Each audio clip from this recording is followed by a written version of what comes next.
अस्सलाम वालेकुम नाजरीन, मैं आपका मेज़बान Mohammad Ibrahim IB Express News में आपका खैर मकदम करता हूँ। ज़िले संगारेड्डी के पोतिरेड्डीपल्ली चौरस्ता चुक्का रामलू ने संगारेड्डी VPL पेप्स सनत में CITU चुक्का अलामत की हिमायत में गेट मीटिंग में शिरकत की। संगारेड्डी चौरस्ते में पेप्स इंडस्ट्रीज़ यूनियन के इंतखाबात में मुलाजिमीन को बेहतर सहूलियात और मुलाजिमत का तहफ़्फ़ुज़ फरहम करने के लिए CITU के रियासती सदर चुक्का रामलू ने कारकुनों से कहा कि वो इस माह की 15 तारीख को होने वाले यूनियन इंतखाबात में CITU यूनियन डॉट के निशान को वोट दें। इस प्रोग्राम में CITU के रियासती नायब सदर मल्लिकार्जुन, जिला सदर बिरम Mallesham, secretary Sailu, CITU leaders बालाराजू, बागारेड्डी और VPL पेप्स सनत के मुलाजिमीन ने शिरकत की। आइए देखते रहिए अगली खबरों के लिए IB एक्सप्रेस न्यूज़। अल्लाह हाफिज़। పోటీ చేయొచ్చు, ఎవరొకరం కూడా గుండు గుత్తగా దేనికి కూడా అధిపతులుగా ఉన్నాం. మాకు ప్రజాస్వామ్యం మీద విశ్వాసం ఉంది. ఎర్ర జెండాకు CITUకు ఖచ్చితంగా ప్రజాస్వామ్యం మీద మాకు విశ్వాసం తీసుకోవాలి. ఇవాళ సమస్య ఏమైందంటే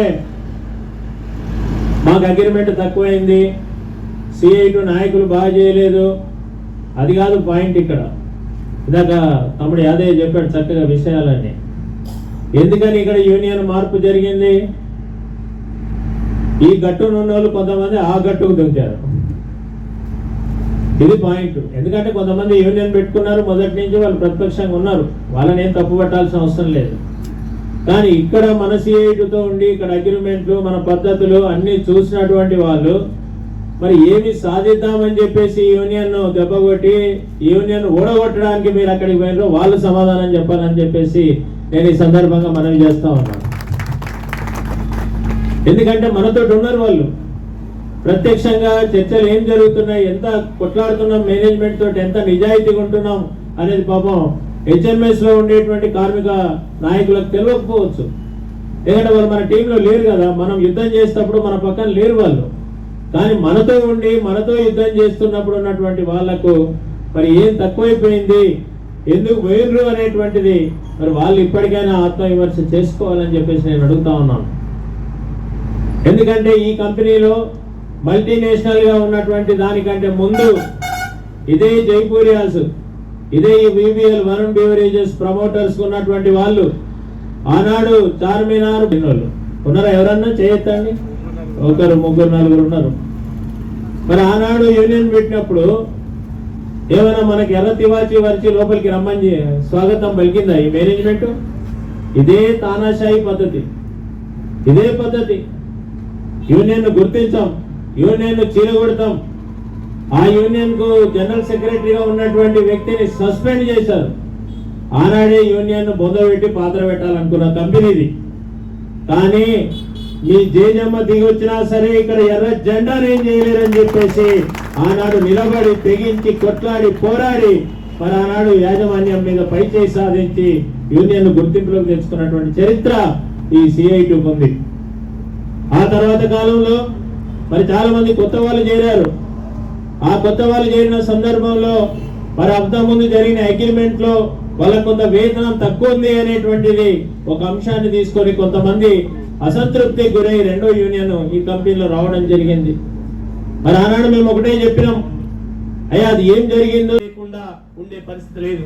ఇవాళ labour department deputy commissioner of labour returning officer రాతపూర్వకంగా లెటర్ ఇచ్చి లేబర్ డిపార్ట్మెంట్ పర్మిషన్ ఇవ్వాలి అని చెప్పి ఈ మేనేజ్మెంట్ కు చెప్తే ఇవాళ మేనేజ్మెంట్ వాడు అందరి వర్కర్లను తోలుకొని మనం పశువులను గెలుపుతాం చూడండి, అట్లా గెలుపుకొని లోపలికి తీసుకుపోతా ఉన్నాడు. దేనికి సంకేతం ఇది? అంటే ఇలాంటి మార్పును మనం కోరుకున్నామా? ఇలాంటి మార్పు మనకు కావాలనా? దానికోసమేనా 2 ఏళ్ల కిందట వీళ్ళన్నీ చెప్పినటువంటి మాటలు? ఒక్కసారి దయచేసి ఆలోచించండి. ఇలా ఈ ఎన్నికలు జరిగేటువంటిది ఏదో కార్మికులకు మధ్యలో జరిగేటువంటి ఎన్నికలు కాదు. ఇవాళ రేపు రాబోయేటువంటి 2 సంవత్సరాల పాటు ఈ కంపెనీ యాజమాన్యంతో ఏ యూనియన్ కార్మికుల తరపున రిప్రజెంట్ చేయాలి, ఏ యూనియన్ కార్మికుల తరపున మాట్లాడేటువంటి అధికారం ఇవ్వాలి అని చెప్పి నిర్ణయించేటువంటి ఎన్నికలు. అంతే తప్ప అక్కడ కూర్చున్నటువంటి వాళ్ళకో లేదంటే ఇక్కడ కూర్చున్నటువంటి వాళ్ళకో వీళ్ళకి మధ్యలో పోటీ పెట్టి మరి ఎన్నికలు జరిపేటువంటిది కాదు అని చెప్పేది దయచేసి గమనించాలి. మరి ఈ 2 సంవత్సరాల కాలంలో వాళ్ళు ఒక అగ్రిమెంట్ చేశారు. 7 వేతన ఒప్పందాలు CI2 చేసింది. 7 వేతన ఒప్పందాలు పక్కన పెట్టుకొని ఈ యొక్క అగ్రిమెంట్ పక్కన పెట్టుకొని మీరు దయచేసి చూడండి. అగ్రిమెంట్ కాపీ నా దగ్గర ఇవాళ వాళ్ళ సంతకాలు పెట్టిన కాపీ ఉంది. ఇది బహుశా మీకు ఎవరికి కూడా వాళ్ళు చూపెడతారు అనేటువంటి నమ్మకం కూడా లేదు. ఈ అగ్రిమెంట్ వీళ్ళు ఏం రాశారు, ఏమేమి అంశాలు రాశారు, ఇలా చెప్పినటువంటి ఇప్పటిదాకా ప్రేమ్ చెప్పాడు, యాదయ్య చెప్పాడు. అగ్రిమెంట్ లో స్వయంగా కూర్చున్నటువంటి యాదయ్య అక్కడ జరిగిన చర్చల సారాంశాన్ని చెప్పాడు. కానీ మనమేం లాస్ అయ్యాం, మన కార్మిక వర్గానికి ఏ విధంగా లాస్ అయింది, 100 రూపాయలు ఎక్కువ తక్కువ అనేటువంటి దానికోసమే కాదు, ఇవాళ పాలసీ మ్యాటర్లు మరి విధానపరమైనటువంటి నిర్ణయాలు ఏ విధంగా వీళ్ళు చేసుకొచ్చారు. ఆ రోజు వాళ్ళు మాట్లాడారు, కరోనా వచ్చింది, 2 సంవత్సరాల పాటు కనీసం కంపెనీలలో ఒకడు మాట్లాడుకోలేడు, ఒకడికొకడు దగ్గర చేయిలు కలపలేడు, మూతికి బట్టలు కట్టుకొని తిరుగుతున్నాం. ఆ రోజు 7 లైన్లు ఉంటే ఒక్క లైన్ కూడా సక్రమంగా ఒక్క రోజు కూడా నడవని పరిస్థితి. సంవత్సరం మొత్తం కొట్టించుకుంటే 20 లక్షలు 25 లక్షల తిరిగే పద్ధతిలో వస్తే అప్పుడు మనం ఏది చేసినా ఏదైనా సాధించాలన్నా పోయిన దానికోసం మాట్లాడాలన్నా కొండంత బలము మన అధ్యక్షుల వారికి ఇస్తే అది సక్రమంగా న్యాయం చేసిన వాళ్ళం అవుతాం.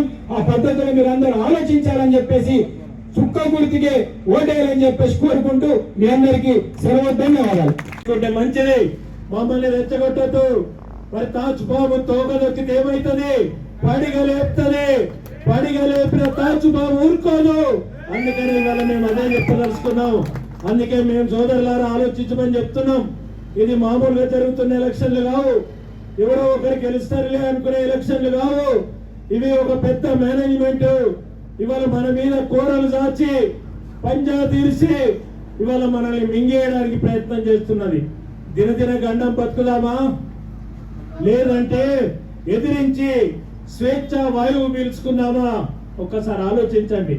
బానిస బతుకులు కావాలా, ఆత్మవిశ్వాసంతో స్వేచ్ఛగా ఉండేటువంటి బతుకు కావాలన్నా? ఒక్కసారి మీరు ఆలోచించండి. ఇవాళ మిత్రులందరూ చెప్తున్నారు, మాట్లాడితే ఛార్జ్ షీట్, మాట్లాడితే సస్పెన్షన్లు, మాట్లాడితే బెదిరింపులు, కాగితాలు పనిచేయ బిడ్డ గుర్తుపెట్టుకో, మనుషులే పనిచేయాలి.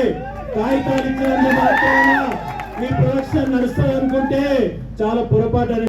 మీరు పద్ధతిగా ఉంటే కంపెనీ బాగా నడుస్తుంది, కార్మికులు కూడా లాభపడతారు. ఇంకా ఇంకొచ్చే జనరేషన్, మరొక జనరేషన్ కూడా ఇక్కడ లాభపడేటువంటి పరిస్థితి ఉంటది.